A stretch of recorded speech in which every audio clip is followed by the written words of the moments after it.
Skin जो है, पहली चीज तो ये है कि वो एक ऑर्गन है। स्किन का जो उर्दू लफ्ज है वो है जिल्द, क्योंकि मेकअप जो है वो छुपा सकता है पर मेकअप ट्रीटमेंट नहीं है। अगर आपने अपनी स्किन की बैरियर को इंटैक्ट रखा तो काफी हद तक काम चल जाता है, क्योंकि फिर आप कुछ भी लगा रहे हैं वो ऊपर लग रहा है। एक्ने जो है वो एक पार्ट ऑफ ग्रोइंग अप है, वो एक फिजियोलॉजी है, पैथोलॉजी नहीं है। पार्ट ऑफ ग्रोइंग अप है, वो एक बीमारी नहीं है। नमस्कार, आप देख रहे हैं भारत एक्सप्रेस और मैं हूं आपके साथ आंचल मित्तल। आज हम बात करेंगे त्वचा के बारे में। एक त्वचा हम आराम से सुधार सकते हैं मेकअप करके, लेकिन अगर बिना मेकअप के देखा जाए तो जिन लोगों को स्किन से जुड़ी समस्याएं होती है, यानी कि पिंपल्स या फिर नॉर्मल कुछ भी परेशानी, उनका कॉन्फिडेंस कहीं ना कहीं इसके साथ साथ खत्म होता जाता है। लेकिन ऐसे में सवाल ये उठता है कि अपनी स्किन का हम ख्याल कैसे रखें, जो पिंपल्स हो रहे हैं, या फिर नॉर्मली भी डेली रूटीन में कैसे ख्याल रखें। ये एक सवाल जो है बहुत बड़ा होता जा रहा है और एक बहुत बड़ा टॉपिक बनता जा रहा है। तो इसी को लेकर आज हमारे साथ इस वक्त डॉक्टर शहला अग्रवाल मौजूद है, जो कि एक स्किन स्पेशलिस्ट है। इनके साथ जुड़ेंगे और ये हमारे सभी सवालों का जवाब देंगे। तो आपका सबसे पहले तो बहुत बहुत स्वागत है भारत एक्सप्रेस में। जी, मेरा सवाल रहेगा, क्योंकि हम स्किन से जुड़ी बात कर रहे हैं और स्किन जो है बहुत इंपॉर्टेंट है किसी के लिए भी, तो सबसे पहला सवाल यही रहेगा कि स्किन टाइप को कैसे पता लगाया जाए कि हमारा स्किन टाइप क्या है। जी, स्किन जो है, पहली चीज तो ये है कि वो एक ऑर्गन है। देखिए, अब जो है हर आदमी को अपनी आंखों का ख्याल रखना होता है, लिवर किडनी के बारे में बात होती है, लेकिन स्किन उतनी ही इम्पॉर्टेंट है, क्योंकि वो सिर्फ एक कवरिंग नहीं है, वो एक जिल्द नहीं है। स्किन का जो उर्दू लफ्ज है वो है जिल्द। तो जिल्द का मतलब तो टेक्निकल जो होता है वो सिर्फ एक कवरिंग होता है, लेकिन वो एक कवरिंग नहीं है, वो एक ऑर्गन है। उसके थ्रू आपके प्रोडक्ट्स, वेस्ट प्रोडक्ट निकल रहे हैं, पसीना आता है तो उससे आपकी वेस्ट निकल रही है। उसके अलावा जो हमारी बॉडी का टेम्परेचर है, देखिए बाहर 45 डिग्री में भी हम जी रहे हैं और 2 डिग्री में भी हम जी रहे हैं, और हमारा इंटरनल टेम्परेचर वहीं के वहीं एक रहता है। ह्यूमन बींग्स जो हैं वो हॉट ब्लडेड एनिमल्स हैं, तो वो जो हॉट ब्लडेड है, जो टेम्परेचर कंट्रोल हो रहा है वो स्किन की वजह से ही हो रहा है। उसके अलावा जो हमारी सेंसेशन ऑफ टच है, जो हमारी 5 सेंसेस हैं जो हमें इंसान बनाती हैं, वो भी स्किन की वजह से है। मैं इसीलिए स्किन की महिमा बता रही हूँ, बिकॉज आजकल स्किन बहुत ज़्यादा इंपॉर्टेंस हो गई है।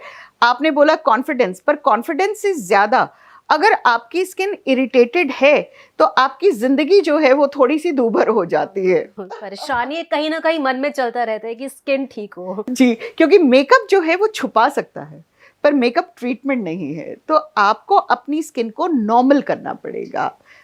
स्किन टाइप्स जो है वो अलग अलग होते हैं। नॉर्मल जो स्किन टाइप है, सबको ये लगता है नॉर्मल ऑयली ड्राई, सबको पता है, और नॉर्मल ऑयली ड्राई जिसकी होती है उसको खुद पता लग जाता है, क्योंकि पसीने जब आ रहे हैं और स्किन बिल्कुल चमक रही है, गर्मी में सबकी चमकती है, लेकिन अगर आपकी ज़्यादा है और एक्ने हो रहे हैं तो ऑयली स्किन है। लेकिन अगर सर्दी आने से पहले आपकी स्किन खिंचने लगी है तो वो ड्राई स्किन है। दिक्कत वहाँ होती है कि ज़्यादातर लोगों की ऐसी वेल डिफाइंड स्किन नहीं होती है, वो किसी खांचे में नहीं आ रहे हैं, यहाँ पर पैचेस होते हैं। आपने टी जोन सुना होगा, सबको पता है टी जोन। तो ये होता है टी जोन और ये होता है ओ जोन। तो ज्यादातर जो ऑयल ग्लैंड्स होते हैं वो टी जोन में होते हैं। आपने देखा होगा खासकर टीनेज में ये एरिया जो है ये बहुत ऑयली रहता है, ये एरिया बहुत ऑयली रहता है। तो ये हमारा टी जोन जो है वो ऑयली हो गया, ओ जोन कई बार ड्राई हो जाता है। दूसरी चीज, एक जो सेंसिटिव स्किन की जो कैटेगरी है वो आज की नई है, क्योंकि हम पोल्यूशन में रहते हैं, हम बाहर रहते हैं, हमारे खाने पीने में बहुत प्रिजर्वेटिव है। तो थी तो आप पैदा तो नॉर्मल ऑयली या ड्राई के साथ हुए थे, लेकिन विद टाइम आपकी स्किन जो है वो सेंसिटिव, डिहाइड्रेटेड, अगर आप पानी नहीं पी रहे हैं, अगर आप एसी में सारा दिन रहते हैं या बहुत ज़्यादा पोल्यूशन में है, तो फिर आपकी स्किन जो है वो डिहाइड्रेटेड स्किन हो जाती है। तो अपने दिमाग में ये मत उसको फिक्स मत कीजिए कि मेरी स्किन तो ऑयली है या मेरी स्किन ड्राई है। हो सकता है आपकी स्किन अब डिहाइड्रेटेड हो गई हो सकता है कि आपकी स्किन अब सेंसिटिव हो गई। यानी कि स्किन टाइप भी चेंज हो सकता है। होता है, सबका स्किन टाइप चेंज होता है। हम लोग जो बोलते हैं कि स्किन टाइप आपका डिकेड वाइज चेंज होता है। जो स्किन आपकी 20 साल पे थी वो 30 पे नहीं रहेगी, जो 30 पे थी वो 40 पे नहीं, और फीमेल्स के साथ तो 50 के आसपास, बिकॉज मीनोपॉज आने लगता है। तो बहुत ड्रास्टिक चेंजेस होती हैं स्किन के अंदर। अगर आप अपनी स्किन की बात सुनेंगे, मुझे बहुत सारे लोग बोलते हैं आंचल कि हम तो कुछ नहीं करते, वेरी प्राउडली दे से कि हम कुछ नहीं करते। तो आई टेल देम कि जिस दिन ज़रूरत पड़ेगी स्किन आपसे खुद करवा लेगी। अगर बहुत ज़्यादा ऑयली हो गई है या मुहासे हो गए, आप खुद धोने लगेंगे।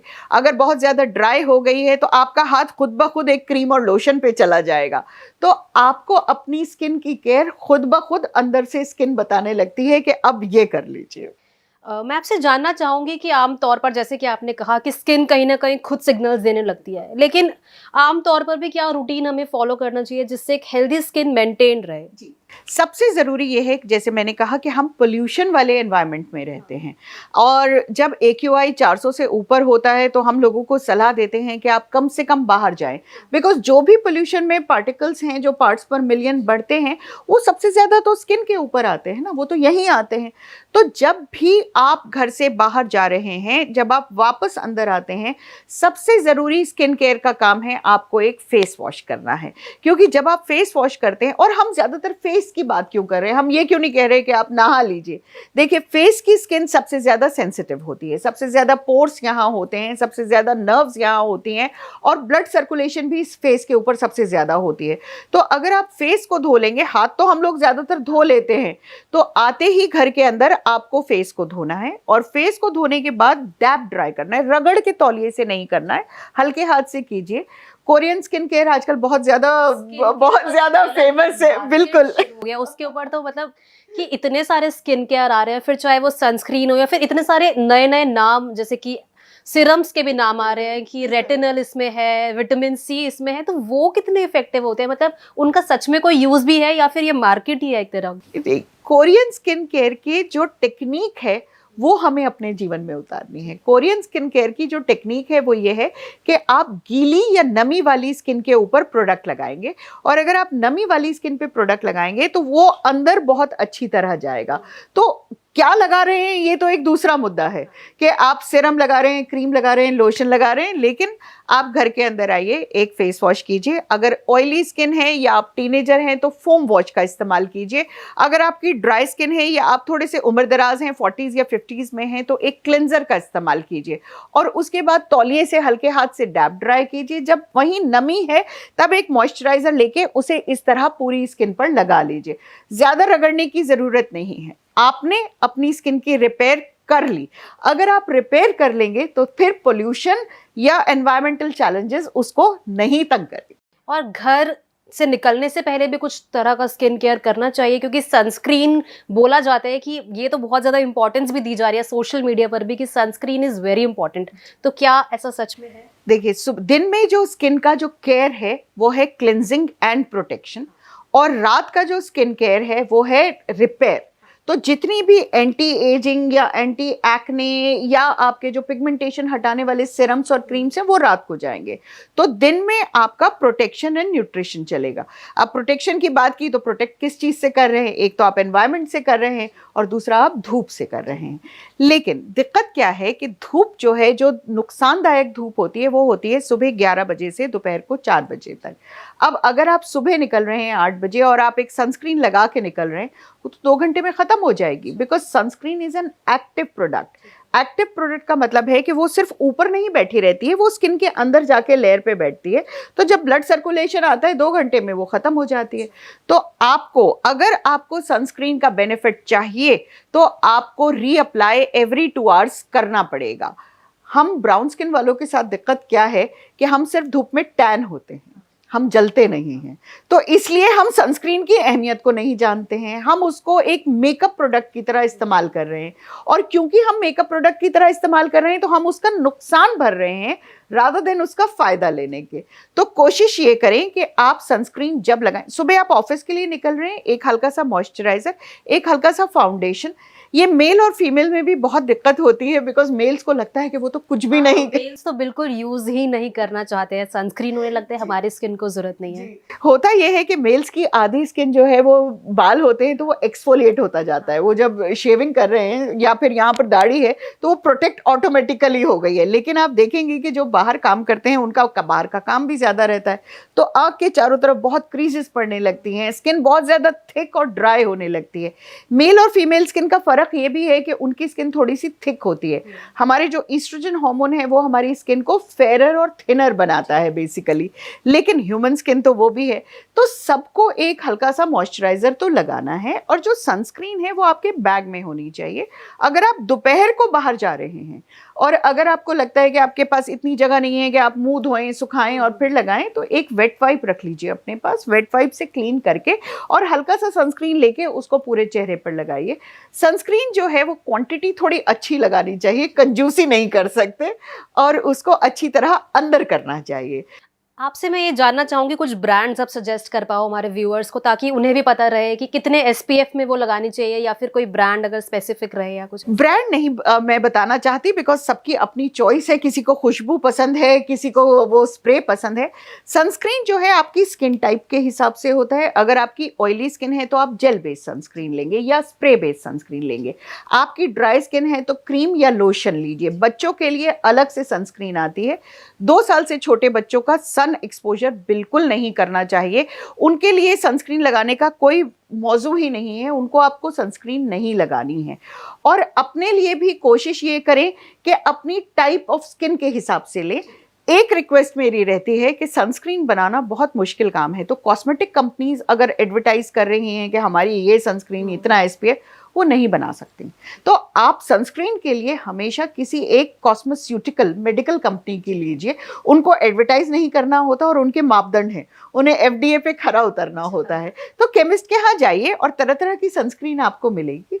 और अगर कोई सनस्क्रीन आपने ली, आपको नहीं पसंद आई, मत लगाइए चेहरे पे, गर्दन और हाथ पे लगा के उसका इस्तेमाल कीजिए, दूसरी ट्राई कीजिए। और एसपीएफ मतलब कितना एसपीएफ डेली बेसिस पे हमें यूज? एसपीएफ 50 से ज़्यादा कतई नहीं लगाना है। हम जो ब्राउन स्किन वाले लोग हैं, हमारी स्किन का एसपीएफ 5 से 10 वैसे ही है, तो 5 से 10 में हमें सिर्फ 50 से ज़्यादा तो कतई नहीं चाहिए। डेली बेसिस पे चाहिए 30। जब आप छुट्टी पे हो, वेकेशन में है, होता क्या है कि हम अपनी नॉर्मल ज़िंदगी में हम इंडोर्स होते हैं और 45 डिग्री में कोई धूप में जाके खड़ा नहीं हो रहा है। सर्दी में मैं हमेशा लोगों को बोलती हूँ कि जब लोगों को धूप में बैठने का शौक होता है कि आप कमर से धूप लें, क्योंकि सर्दी में यूवीए यूवीबी तो उतनी ही होती है। जो कम होती है वो इंफ्रारेड, गर्माहट कम होती है धूप की। तो कमर से लें धूप कि आपको गर्माहट मिले, लेकिन यूवीए यूवीबी से प्रोटेक्ट कर लें। और कोशिश यही करें कि जब आप घूमने जा रहे हैं, जब आप पहाड़ पे जाते हैं या आप बीच पे जाते हैं और आप ज़्यादा टाइम के लिए बाहर होते हैं, अगर आप पानी में जा रहे हैं तो एक वाटर रेजिस्टेंट सनस्क्रीन की कैटेगरी अवेलेबल है।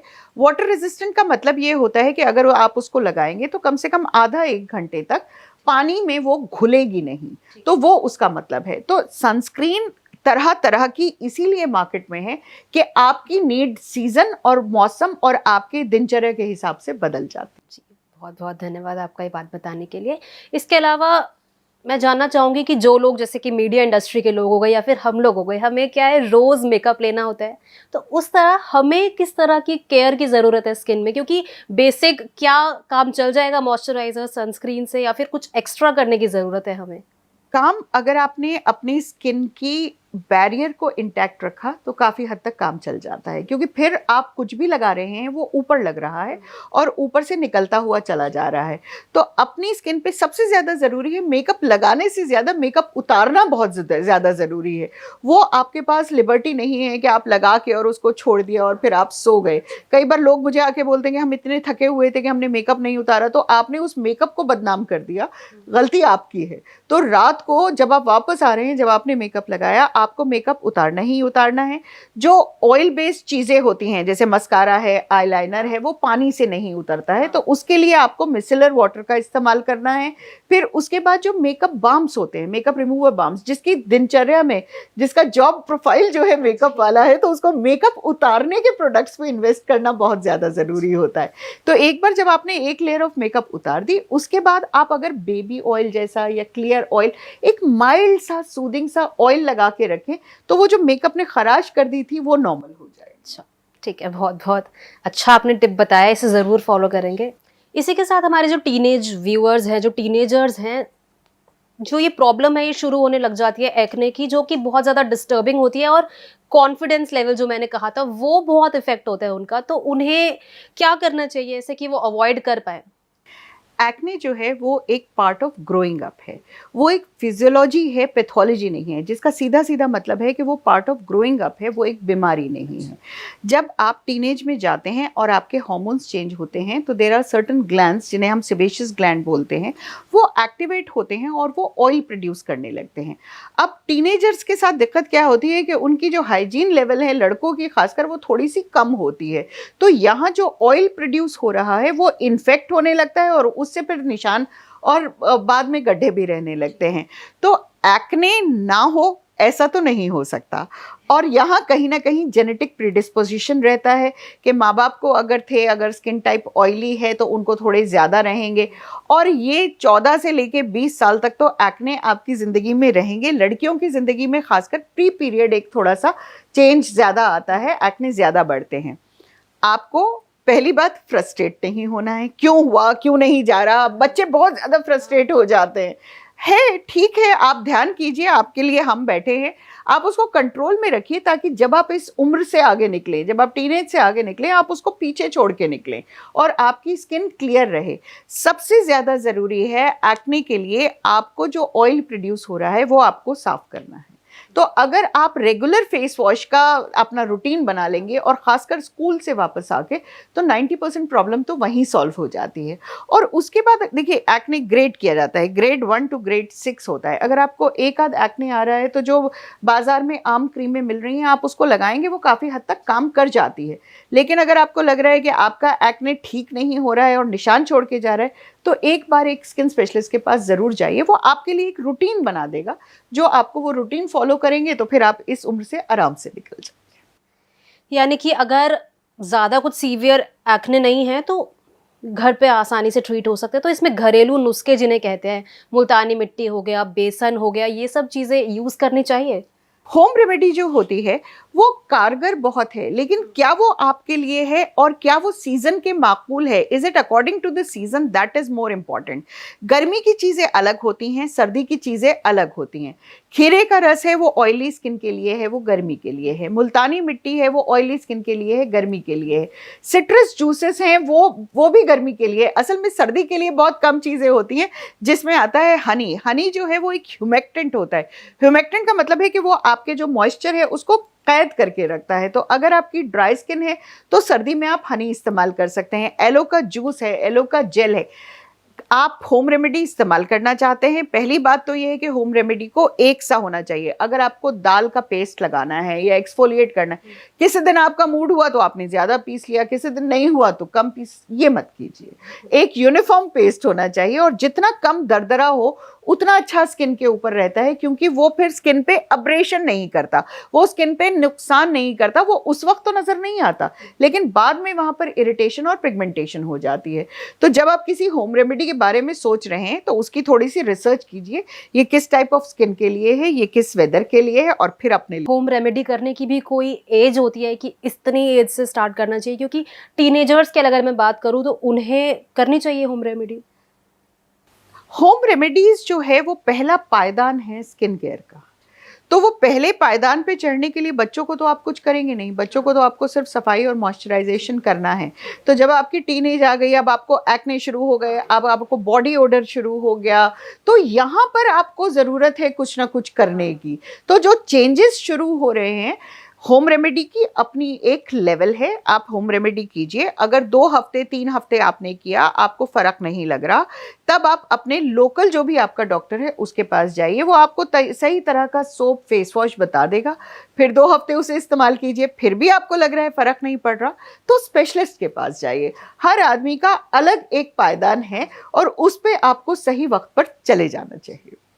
और मैं ये भी जानना चाहूँगी, जैसे मार्केट में प्रोडक्ट्स आ रहे हैं इन दिनों, जैसे मैंने बात भी की थी कि रेटिनल आ रहा है, विटामिन सी आ रहा है, इन्हें कितना यूज़ करना चाहिए, हमें कितना अपने स्किन के रूटीन में इन्हें ऐड करना चाहिए? आजकल तो प्रोडक्ट्स की बाढ़ आ गई है। जब कोई मेरे पास आता है और मेरा पहला सवाल ये होता है कि आप क्या इस्तेमाल करते हैं, तो वो इतनी चीज़ें गिना देता है कि मुझे लगता है अब मैं इसका क्या करूं। तो मुझे क्या करना होता है, मैं सब कुछ बंद करती हूँ पहले तो, फिर आपकी स्किन टाइप के हिसाब से चीज़ें इस्तेमाल करती हूँ। कुछ चीज़ें रात की हैं, कुछ चीज़ें दिन की हैं। जैसे रेटिनॉल है, रेटिनॉल आपकी स्किन को बहुत ज़्यादा फोटो सेंसिटिव कर देता है। धूप में जाते ही आपकी स्किन जलने लगती है, चिरमिराने लगती है। तो अगर आपकी स्किन थिन है, पतली स्किन है या बहुत ज़्यादा ड्राई है तो रेटिनॉल आपके लिए नहीं है। विटामिन सी थोड़ी सी मेच्योर स्किन के लिए होता है, नाइसिनामाइड ब्राइटनिंग के लिए होता है, वो आपकी यंगर स्किन के लिए होता है। मेरा कहना ये होता है कि सिवाय सिर्फ एक एडवर्टाइजमेंट देखा या किसी से इन्फ्लुएंस होके लेने के बजाय वो जो प्रोडक्ट बोल रहे हैं आप उसके बारे में थोड़ा सा पढ़िए। जहां आपने जिस फ़ोन में आपने ये इन्फ्लुएंसर की रील देखी उसी में अगर आप गूगल करेंगे तो आपको उस प्रोडक्ट के बारे में पता लग जाएगा। थोड़े से इन्फॉर्म्ड पर्सन बनिए और फिर डिसीजन लीजिए। तो ब्लाइंडली नहीं जाएंगे तो अपने लिए चीज़ें ठीक ढूंढ पाएंगे। जो ओवर द काउंटर चीज़ें होती हैं, जो इस तरह से आप बस आपने ऑर्डर किया और आ गई, वो गलत नहीं होती, लेकिन उसके अंदर परसेंटेज जो होती है प्रोडक्ट की वो बहुत कम होती है। वो legally they are allowed to sell only that much कि अगर विटामिन सी भी है तो वो 2% होगा। उसकी विटामिन सी की जो तासीर है जो हम यूज़ करते हैं वो 20% से कम में इस्तेमाल नहीं होती है। तो विटामिन सी अगर आप एक यंग हैं, आप सिर्फ एक ब्राइटनिंग के लिए यूज़ कर रहे हैं और 2% यूज़ कर रहे हैं, ठीक है कीजिए। लेकिन अगर आपको लगने लगे कि उसमें ड्राइनेस हो रही है या आपने ये सोचा कि आपकी पिगमेंटेशन वो विटामिन सी ठीक कर देगा, तो वो नहीं करेगा। तो ओवर द काउंटर प्रोडक्ट्स को 2-3 हफ्ते यूज़ करके जो आप चाह रहे हैं, क्या वो आपको मिला तो ठीक है, अगर नहीं मिला तो फिर सलाह ज़रूर ले लीजिए। ठीक है, लास्ट में मैं सम अप करने के लिए आप एक बारी एक प्रॉपर स्किन केयर रूटीन अगर सजेस्ट कर पाए कि सुबह उठ के क्या करना चाहिए, फिर रात को सोने से पहले किस तरह का रूटीन नॉर्मली फॉलो करना चाहिए। स्किन केयर जब बात होती है तो सीटीएम की बात होती है, क्लीनिंग, टोनिंग एंड मॉइस्चराइजेशन। कहीं ना कहीं हिंदुस्तान में टोनिंग पे इतना ध्यान नहीं दिया जाता बिकॉज हमारे चारों तरफ इतना ज़्यादा पोल्यूशन है और ड्राइनेस इतनी ज़्यादा है कि टोनर की ज़रूरत नहीं होती। टोनर जो है सबसे अच्छा टोनर रोज़ वाटर होता है और टोनर सिर्फ सेंसिटिव स्किन के लिए बहुत ज़्यादा काम करता है। स्किन केयर को हम डिवाइड करते हैं प्रोटेक्शन, मॉइस्चराइजेशन, न्यूट्रिशन के ऊपर। तो प्रोटेक्शन जो है वो सुबह सुबह है, आपने मुंह धोया, क्लीन किया, मुंह धोया, मॉइस्चराइज़र लगाया, अगर 1 बज गया है तो एक सनस्क्रीन लगाई, और जब सनस्क्रीन लगा रहे हैं तो अच्छी क्वांटिटी में लगाई और उसको अच्छी तरह अंदर कर लिया। ठीक है, अपने काम पे चले गए। पानी पीते रहिएगा क्योंकि अगर आप बाहर हैं, पसीना बाहर हैं या एसी एनवायरनमेंट में बैठे हैं तो स्किन बहुत ज़्यादा ड्राई हो जाती है। तो कम से कम 2 बोतल पानी दिन भर में आपने पीना है। ठीक है, सब कुछ दिन भर करके वापस आ गए, आते ही अपनी स्किन के ऊपर जो भी आप बाहर से लेके आए हैं उसको वहीं उतार दीजिए, सीधा वॉशरूम में जाइए, हाथ धोइए और फेस को अच्छी तरह से क्लीन कीजिए, डैप ड्राई करें और उसके बाद एक मॉइस्चराइज़र वहीं रखिए, वहीं से लगाइए। होता क्या है कि कमरे में आके आधे लोग भूल जाते हैं और आधों की स्किन ड्राई हो जाती है तो वो मॉइस्चराइज़र को अंदर नहीं लेती। ये आपने कर लिया क्लीनिंग और प्रोटेक्शन, और उसके बाद क्लिनजिंग। क्लीनिंग और क्लिनजिंग में ये फ़र्क था। अगर आपको कुछ भी रिपेयर चाहिए, जैसे अगर आप एक्ने प्रोन स्किन है, आपको एक्ने ठीक करने हैं, उसके लिए आपको सैलिसिलिक एसिड लगाना है, क्लिंडामाइसिन लगाना है, ये आम चीज़ें हैं। जिसको एक्ने है उसकी ड्रेसिंग टेबल पे ये सब कुछ मिलेगा, तो वो रात को लगानी है। अगर आपकी मेच्योर स्किन है और आपको एंटी एजिंग लगानी है या आपको पिगमेंटेशन है, आपको ग्लो के लिए लगाना है, वो सब रात को होगा। बिकॉज स्किन की जो भी ब्लड सर्कुलेशन होती है वो रात को ज़्यादा होती है। सिर्फ मेरा एक कहना ये होता है कि जब भी आप कोई प्रोडक्ट लगाएं उसको हाथ में लेके और उसको अच्छी तरह से इस तरह से मल लें, क्योंकि आपकी जो बॉडी हीट होती है वो उसको एक्टिवेट करती है, और उसके बाद उसको जब आप अपनी स्किन पे लगाएंगे तो वो ज़्यादा बेहतर अच्छी तरह से अंदर जाएगा और जो काम उससे करना है वो करेगा। तो ये थी हमारे साथ डॉक्टर शहला अग्रवाल, जिन्होंने स्किन केयर को लेकर बहुत ही अच्छी टिप्स दी है। तो मैं आशा करती हूँ कि आप लोगों को ये वीडियो पसंद आई होगी। इसको लेकर जो भी आपकी राय है कमेंट बॉक्स में ज़रूर रखें, साथ ही हमारे चैनल को सब्सक्राइब ज़रूर कर दें। स्किन जो है, पहली चीज़ तो ये है कि वो एक ऑर्गन है। स्किन का जो उर्दू लफ्ज़ है वो है जिल्द, क्योंकि मेकअप जो है वो छुपा सकता है पर मेकअप ट्रीटमेंट नहीं है। अगर आपने अपनी स्किन की बैरियर को इंटैक्ट रखा तो काफ़ी हद तक काम चल जाता है, क्योंकि फिर आप कुछ भी लगा रहे हैं वो ऊपर लग रहा है। एक्ने जो है वो एक पार्ट ऑफ ग्रोइंग अप है, वो एक फिजियोलॉजी है, पैथोलॉजी नहीं है। पार्ट ऑफ ग्रोइंग अप है, वो एक बीमारी नहीं।